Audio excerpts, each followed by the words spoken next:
Hello, I'm Megan, and this is the audiobook reading of Sir Arthur Conan Doyle's A Study in Scarlet, Part 1. Being a reprint from the reminiscences of John H. Watson, M.D., late of the Army Medical Department. Chapter 1. Mr. Sherlock Holmes. In the year 1878 I took my degree of Doctor of Medicine of the University of London, and proceeded to Netley to go through the course prescribed for surgeons in the army. Having completed my studies there, I was duly attached to the 5th Northumberland Fusiliers as assistant surgeon. The regiment was stationed in India at the time, and before I could join it, the Second Afghan War had broken out. On landing at Bombay, I learned that my corps had advanced through the passes and was already deep in the enemy's country. I followed, however, with many other officers who were in the same situation as myself, and succeeded in reaching Kandahar in safety, where I found my regiment and at once entered upon my new duties. The campaign brought honors and promotion to many, but for me it had nothing but misfortune and disaster. I was removed from my brigade and attached to the Berkshires, with whom I served at the final battle of Maiwand. There I was struck on the shoulder by a Jezail bullet, which shattered the bone and grazed the subclavian artery.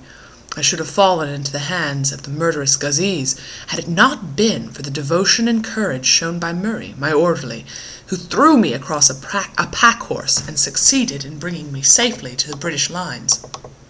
Worn with pain and weak from the prolonged hardships which I had undergone, I was removed, with a great train of wounded sufferers, to the base hospital at Peshawar. Here I rallied, and had already improved so far as to be able to walk about the wards, and even to bask a little upon the veranda, when I was struck down by enteric fever, that curse of our Indian possessions. 4 months my life was despaired of, and when at last I came to myself and became convalescent, I was so weak and emaciated that a medical board determined that not a day should be lost in sending me back to England. I was dispatched accordingly in the troop ship Orontes, and landed a month later on Portsmouth jetty, with my health irretrievably ruined, but with permission from a paternal government to spend the next 9 months in attempting to improve it.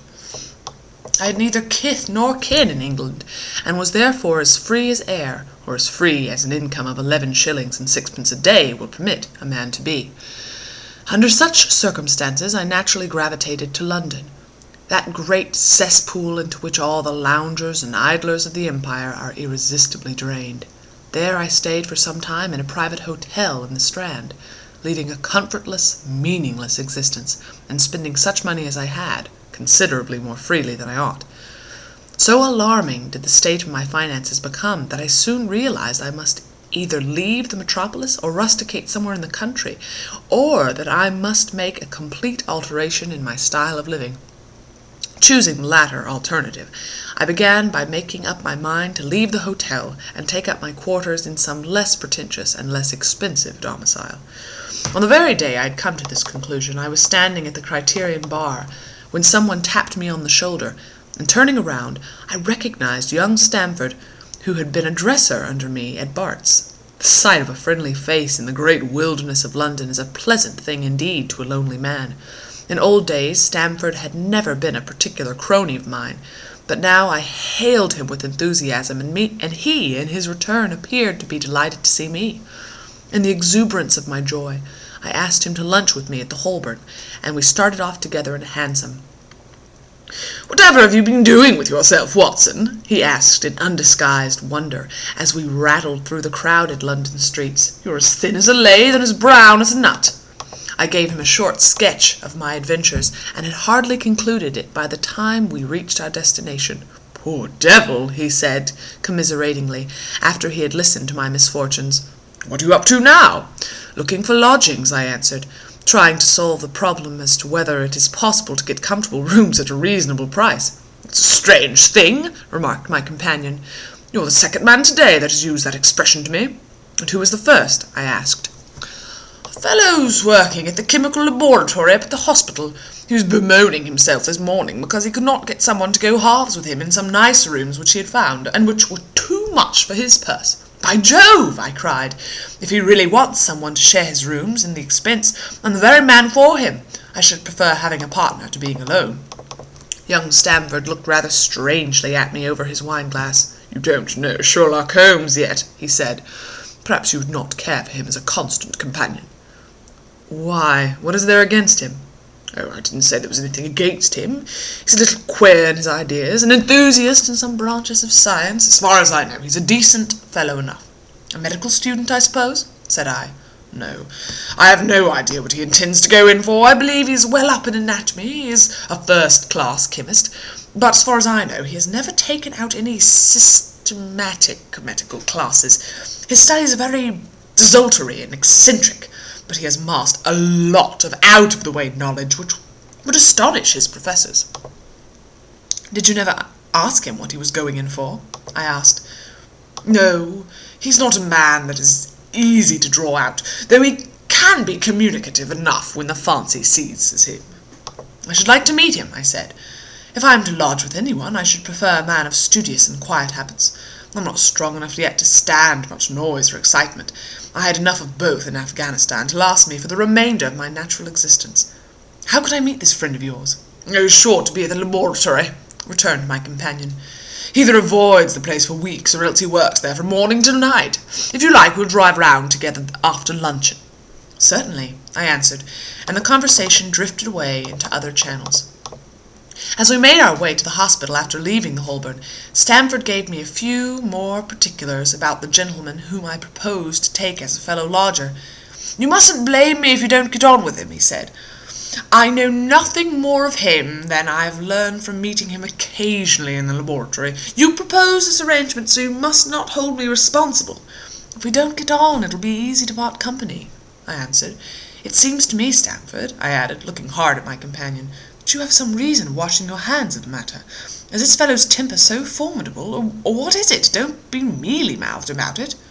"It's not easy to express the inexpressible," he answered with a laugh. "Holmes is a little too scientific for my taste. It approaches to cold-bloodedness. I could imagine his giving a friend a little pinch of the latest vegetable alkaloid, not out of malevolence, you understand, but simply out of his spirit of inquiry in order to have an accurate idea of his effects. Do him justice, I think he would take it himself with the same readiness. He appears to have a passion for definite and exact knowledge." "Very right, too." "Yes, but it may be pushed to excess. When it comes to beating the subjects in the dissecting room with a stick, it is certainly taking rather a bizarre shape." "Beating the subjects?" "Yes, to verify how far bruises may be produced after death. I saw him at it with my own eyes." "And yet you say he's not a medical student?" "Oh, no. Heaven knows what the objects of his studies are. But here we are, and you must form your own impressions about him." As he spoke, we turned down a narrow lane and passed through a small side door, which opened into a wing of the great hospital. It was familiar ground for me, and I needed no guiding as we ascended the bleak stone staircase and made our way down the long corridor with its vista of whitewashed wall and dun-colored doors. Near the farther end, a low arched passage branched away from it and led to the chemical laboratory. This was a lofty chamber, lined and littered with countless bottles. Broad, low tables were scattered about, which bristled with retorts, test tubes, and little Bunsen lamps with their flickering blue flames. There was only one student in the room, who was bending over a distant table, absorbed in his work. At the sound of our steps, he glanced round and sprang to his feet with a cry of pleasure. "I found it! I found it!" he shouted to my companion, running towards us with the test tube in his hand. "I found a reagent which is precipitated by hemoglobin and by nothing else!" Had he discovered a gold mine, greater delight could not have shone upon his features. "Dr. Watson, Mr. Sherlock Holmes," said Stamford, introducing us. "How are you?" he said cordially, gripping my hand with a strength for which I should hardly have given him credit. "You've been in Afghanistan, I perceive." "How on earth did you know that?" I asked in astonishment. "Never mind," said he, chuckling to himself. "The question now is about hemoglobin. No doubt you see the significance of this discovery of mine." "It's interesting chemically, no doubt," I answered, "but practically—" "Why, man, man. It's the most practical medico-legal discovery for years. Don't you see that it gives us an infallible test for bloodstains? Come over here now." He seized me by the coat sleeve in his eagerness and drew me over to the table at which he'd been working. "Let us have some fresh blood,"